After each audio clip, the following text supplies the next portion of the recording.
Hey, hey, what's going on, y'all? Welcome to Ask A Brotha Podcast. I'm your host, Jeff St. James. And, we're here.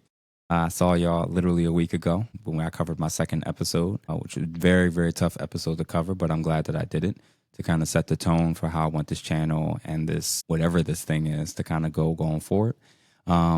Since last time, we are now at 15,000 subscribers, which is crazy, considering the fact that 99% of you did not know I existed at the time of, I think, July 3rd, 2025.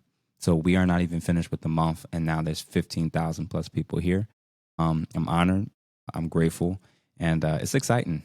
I can't lie. It's exciting to see potentially the conversations, the thoughts, the new ideas or old ideas that we as this collective of people that are just more open to learning and thinking and questioning. It's dope to see this starting to build so quickly. And I really hope that we form book clubs, that we form just different mentoring groups. And, we'll see what it turns into. So I'm excited nonetheless.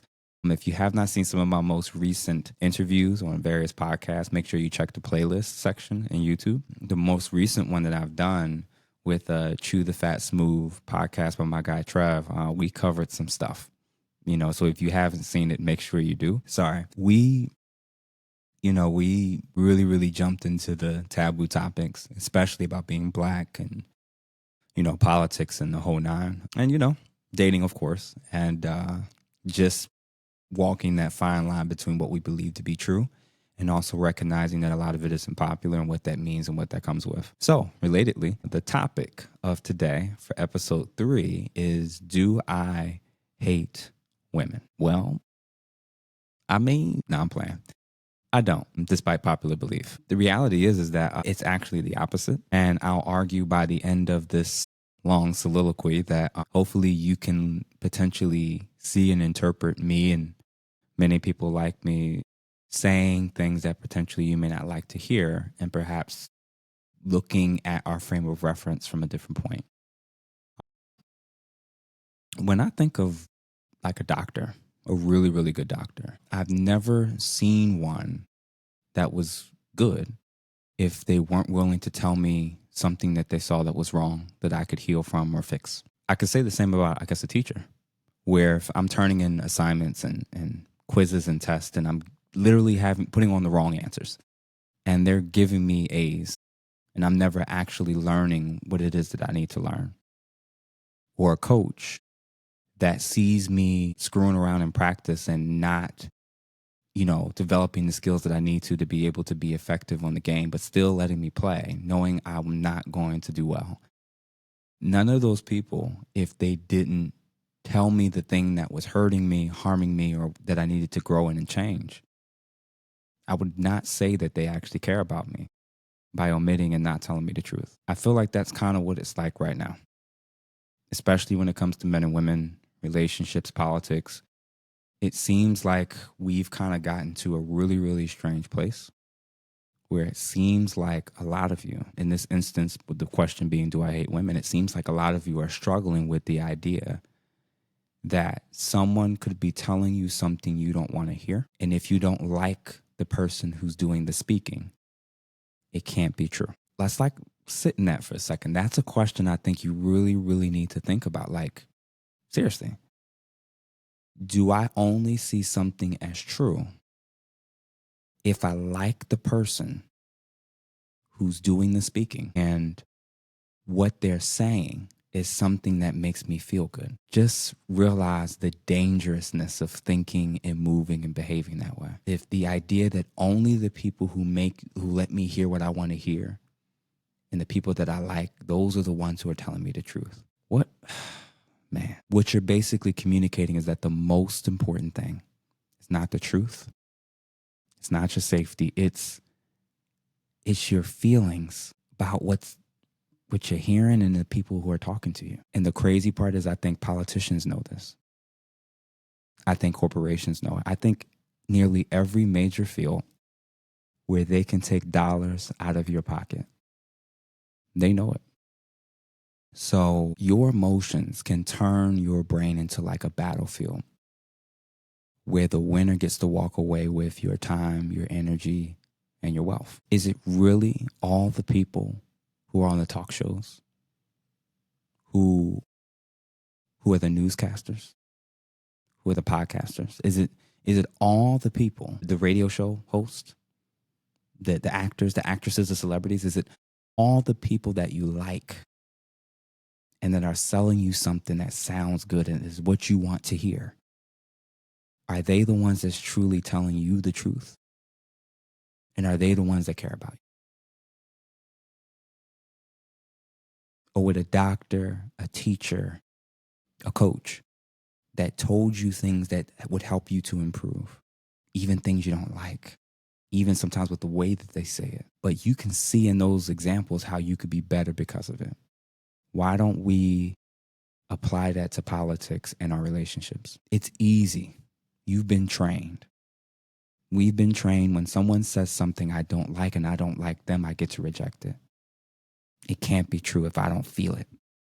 It can't be true if I don't like them. I don't know exactly when and how we got to that point, especially as a community, meaning the Black community as well. But I think that that's a dangerous ideology. Planting a seed that maybe it's the reverse. Maybe it's people like me, Kevin Samuels, Crimson Cure. This person that what if it's there's a group of people who are allowing you to beat and slander and try to shame and shout down? What if we're the ones that's actually telling the truth about what's wrong, about what needs to change in all of us? It's the fact that you don't like us, that you don't like me, that you are triggered. What if the thing that I'm pricking is your conscience? Look, I get it. This is tough territory, but I'll tell you this. When I was out there and I had the most access to you ladies, I love you and care about you far more now than I did at the time when you gave the most access to me, to your bodies. I care about you way more now when I cannot access you than I did back then when I said and did everything that I thought you wanted to hear. On that small, manipulative, egotistical, hedonistic run that I was on, I don't think I loved and cared about most of you, honestly. And to be on the other side of that and now be looking and trying to say and share and put you on the game that your dad, your uncle, your grandfather, your mother, your grandmother, somebody should have said these things. There is a cost to independence. There is a cost to trying to match men in everything. There is a cost to sexual liberation, unbridled at that. There's a cost, and we see it. That doesn't mean it's all your fault, but the person that chooses to ignore the things that you're doing wrong that's hurting you, they don't actually care about you.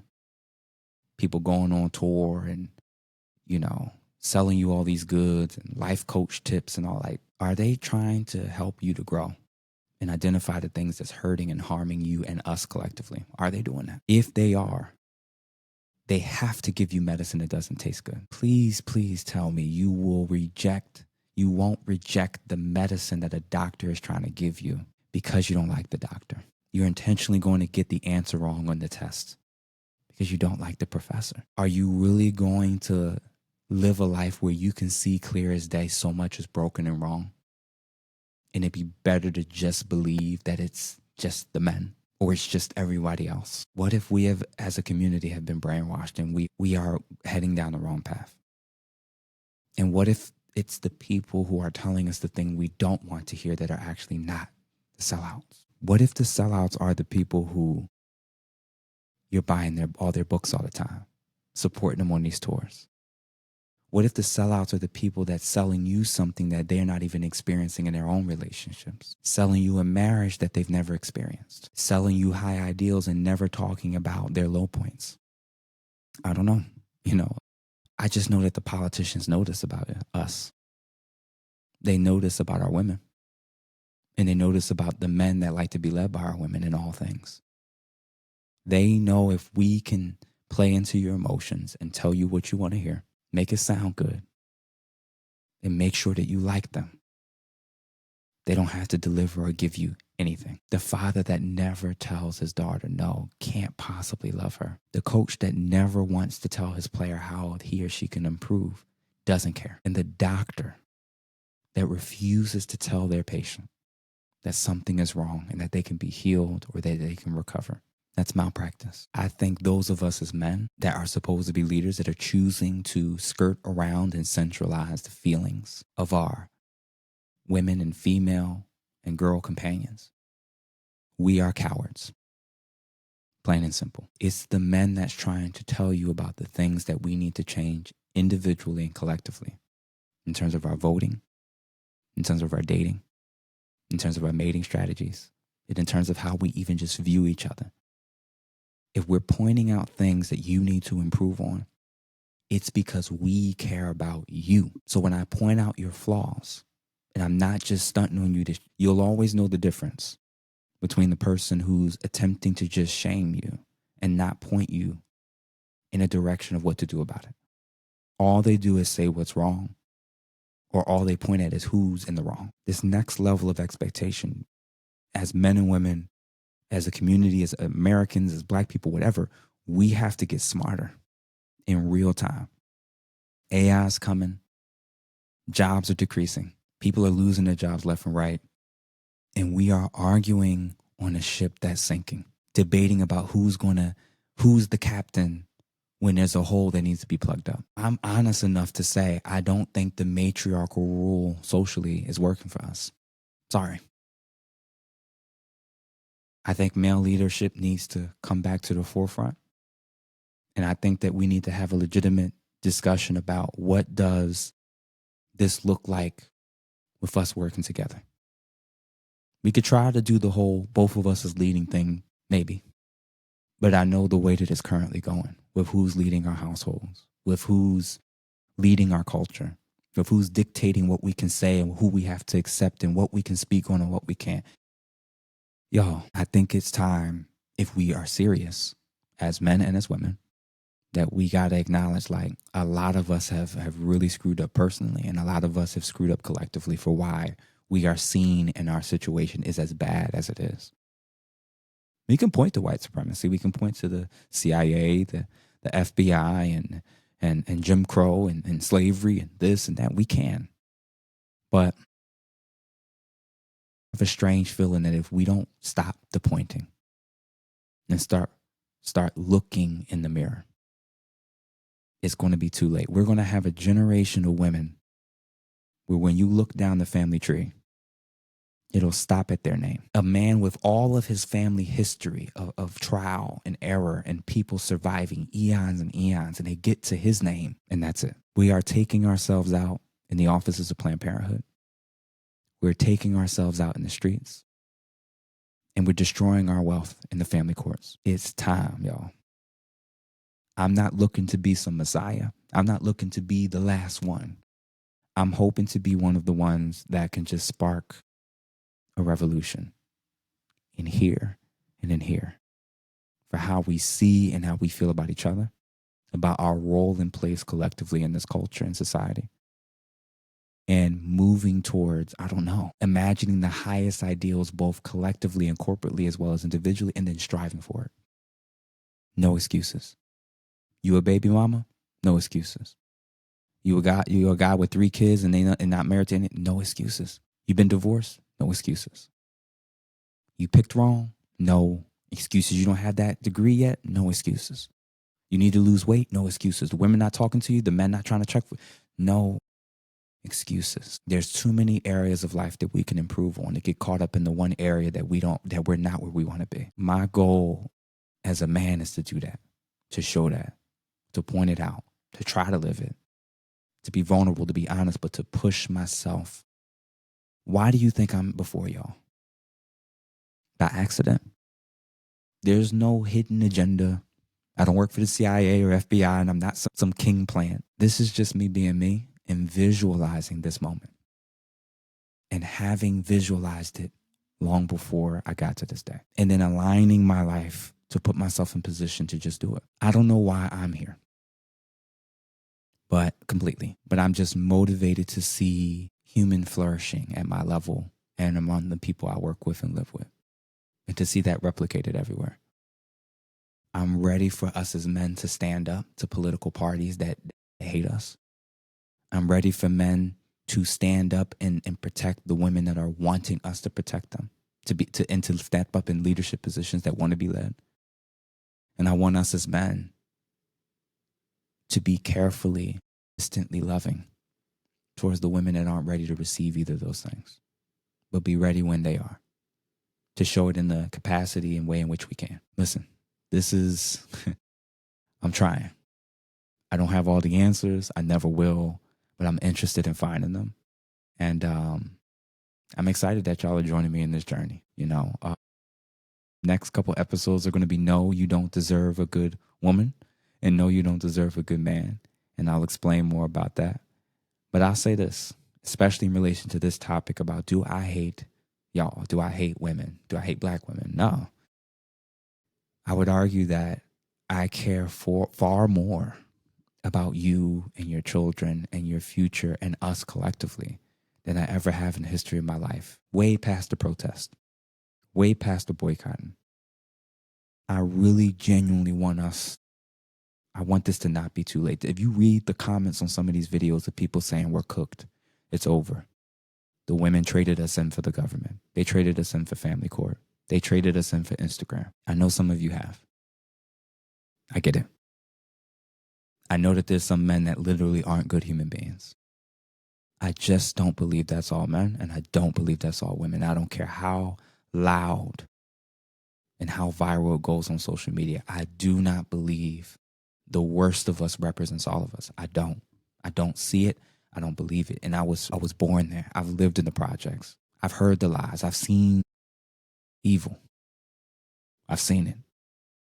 And I don't think that's all of us. So this is just a knock on the door of your soul that you keep locked up and only allowing to be permitted and access to by those that tell you what you want to hear and make you feel good. If I have to do a hierarchy, your feelings are last. Your soul, us, life, human flourishing, us being able to pour into each other and build again and work together. That's it. That's the goal, not Jeff's happiness, not yours. If this was about my happiness, I promise you I would not be putting myself in a space where people are constantly screaming that I'm a fake and I'm a fraud and that I hate women and that I'm gay and that I'm a sellout because I don't vote a certain way.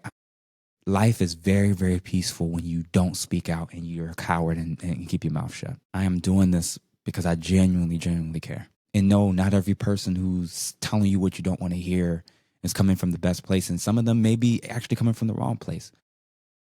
I want us to go where the truth takes us and take it with us when we leave. If the truth lands in the hands and in the mouth of a person who's an independent like myself, okay. If the truth comes out of the mouth of somebody who didn't vote for Kamala Harris, okay. And if the truth came from somebody who voted for Trump or some conservative, is what they said true? And is it something that can help you improve? Period. Like Trev said in his podcast, we need to stop being tethered to our emotions and to a political party and not being willing to critically think. When I eventually do get to politics, I am going to tell you for sure, I do not think you can participate in groupthink and be a critical thinker. Groupthink in politics is vote blue no matter who and vote red no matter what's said. No matter what their agenda is, no matter what their platform is, no matter what they're running on, no matter what they're allowing in our schools and on our sporting events and in our homes and everywhere that our families are. Whatever it is that's on the side that I have to rock with, I'm going to vote for it.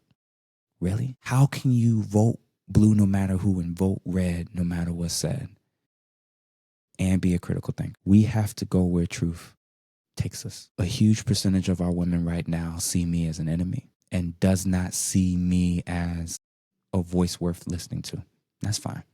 That's fair. But all I'm questioning is that you don't worry about as much accepting or liking me. Are we in a better place collectively, communally, relationally, familially? Are we better going the route we've been going? and you all believing that men and any man that doesn't tell you what you want to hear is the enemy and can't leave. Hopefully 6 months from now, a year from now, those of you who see me as the worst reincarnation of Kevin Samuels, I really, really hope that I'm trying to plant seeds that are tough to swallow, but we will reap the benefits of their growth. I want the image of my people to be better. I want the image of our women to be better. I want us to be seen for more than just our entertainment value, our culture, our love, our ingenuity. I want us to be known for that again. It's not about respectability politics. It's about looking around you and acknowledge this ain't it, and we can do better. So no, I don't hate women. Might dislike some of y'all, but I don't hate y'all. I got love for y'all, honestly. So that is today's episode. I have obviously those 2 more that's going to be coming out super fast as well. I really, really appreciate y'all, man. It's encouraging. It's an honor. I don't know how big this is going to grow into, but for the time being, I'm here. So yeah, more episodes to come. Genuinely thank y'all for the support. Before you know it, we're going to start doing lives. The crazy people get the call in, and we'll see how that goes. I don't see myself doing like a lot of reaction videos. I don't think y'all are looking to me to do that. I could speak on Shannon Sharp, Cheyenne Bryant, Tia Mowry. I could speak on all of these people, and at times randomly I may reference them for a particular reason, but I think my place is more to focus on our thoughts, lessons we need to learn, mistakes that I've made and we are making, and being cautious when I reference these people in their lives to try to use it in a way that helps us to grow collectively. The clickbaity, throwing people under the bus thing, I don't feel like y'all are coming here for that. So, and I don't think I want to do that. So, obviously I'm not going to get this right, but nonetheless, I'm going to try. So every video, every episode I do, just know that I and my team, we've thought about this. And by the time it makes it to your screens, just know that it's packed full of things that you may want to incorporate and learn and really start to bring in. So if you haven't bought those 2 books, make sure you do. And soon I'm going to be announcing a book club where, every week I get to cover a chapter in whatever book that we're reading. And, we'll see what comes of it. So excited. Thank y'all. Humbled again. And best believe y'all going to see me on more shows, more podcasts. I'm going to be getting out more of this stuff pretty soon. Next month in August is my birthday month. Excited to be on the other side of 35 officially pretty soon. And, I'm grateful. I'm grateful that I'm still here. I'm grateful that I didn't give up. And I'm grateful that of all the amazing messages and stuff that I received from you all, genuinely. So thank you. Continue to support if you can. YouTube just approved me for monetization. So apparently, sounds like I better really start doing this for real, and getting y'all more of the things that y'all are asking for. Oh, one little note, and I don't want this to come off like arrogant or weird or anything, but like when you reach out to people who are working professionals, please don't assume that their time is something that they can constantly give for free, especially to people they didn't know 30 days ago. Just kind of putting that out there. Not saying I'm like charging anything crazy or being super expensive, but like I work for a living, and I had rates posted on online well before y'all ever heard of me, and I had been doing this for a living. So I'm not saying you got to pay me $10,000 to talk to me. I'm not saying that, but please don't assume that like I'm just gonna be volunteering to do a whole bunch of things for free for everybody. And overexerting myself and never spending time with my family. If I'm going to sacrifice, it'd be nice to know not only do you get something out of it, I guess I get a little something out of it too. Nothing insane. Hopefully that clears some things up. I'm sure that some people are going to take that the wrong way, but just saying like, you wouldn't go to a reputable store like Target I guess y'all don't go to Target right now or Walmart or order something off Amazon and say, can you get it for free? So let's not do that to people that we think has something important. of enough value. I try to engage with everybody as much as I can, and my team is trying to help me with getting this content out. But I am grateful. So again, thank y'all. Excited for what this is becoming, and I hope that I'm just one of many people who will make you proud when this is all said and done. So thank you, and Godson out. Peace.